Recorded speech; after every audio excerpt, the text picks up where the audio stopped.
Everyone, welcome back to my channel. നമ്മുടെ ഇന്നത്തെ video ഡാൻഡ്രഫിനെ കുറിച്ചുള്ളതാണ്.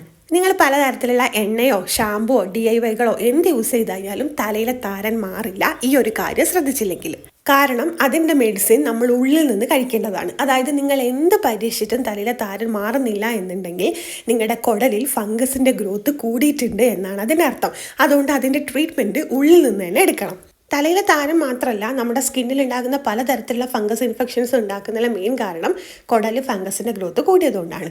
അതുകൊണ്ട് നിങ്ങൾ ചെയ്യേണ്ട 2 കാര്യങ്ങളിൽ ഒന്നാമത്തെന്ന് പറയുന്നത് നിങ്ങൾ വേംസിൻ്റെ ടാബ്ലറ്റ് എടുക്കുക. അതിപ്പോൾ നിങ്ങൾ അലോപ്പതിയാണ് എടുക്കുന്നതെന്നുണ്ടെങ്കിൽ ഒരു മെഡിസിൻ കഴിച്ച ശേഷം 14 ദിവസം കഴിഞ്ഞിട്ട് വേറൊരു മെഡിസിൻ കൂടെ എടുക്കുക. രണ്ടാമത്തെ കാര്യം എന്ന് പറയുന്നത് കുടലൊന്ന് കംപ്ലീറ്റ് ആയിട്ട് ക്ലീൻ ആവാൻ വേണ്ടിയിട്ട് 6 മാസത്തിൽ ഒരിക്കലെങ്കിലും നിങ്ങൾ വയറൊന്ന് ഇളക്കി കളയുന്നത് നല്ലതാണ്.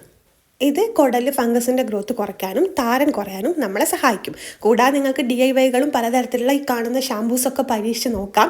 എന്നിട്ട് മാറുന്നില്ലെങ്കിൽ ഞാൻ ഈ പറയുന്ന ടാബ്ലറ്റ് ഒന്ന് എടുത്ത് നോക്കൂ, വയറൊന്ന് ക്ലീൻ ആക്കി നോക്കൂ. അപ്പോൾ ഈ വീഡിയോ താരൻ കാരണം നല്ല ബുദ്ധിമുട്ടുന്നവർക്ക് ഷെയർ ചെയ്ത് കൊടുക്കൂ കേട്ടോ. അപ്പോൾ കുറച്ച് പേർക്കെങ്കിലും ഹെൽപ്ഫുൾ ആയെന്ന് വിചാരിക്കുന്നു. ഇഷ്ടപ്പെട്ടാൽ ലൈക്ക് ചെയ്യുക, ഷെയർ ചെയ്യുക, സബ്സ്ക്രൈബ് ചെയ്ത് സപ്പോർട്ട് ചെയ്യുക. Bye, thanks for watching.